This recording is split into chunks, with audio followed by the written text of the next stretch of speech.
আছে। দই চিরা খেয়ে পেট ঠান্ডা করতেছি। 3 বছর হয়েছে এই গরমে উত্তম খাবার দই চিরা। 50 লাখ টাকা আছে না।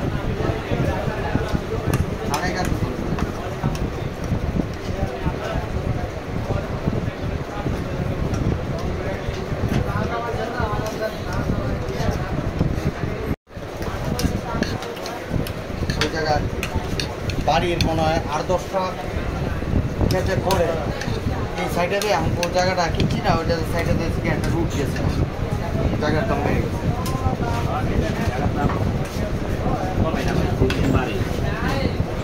রাস্তাঘাট ছিল না এদিকে, হঠাৎ থেকে রাস্তা হয়ে গেছে আর জায়গার দাম মনে করেন। নূর সুপার মার্কেটে দই চিরা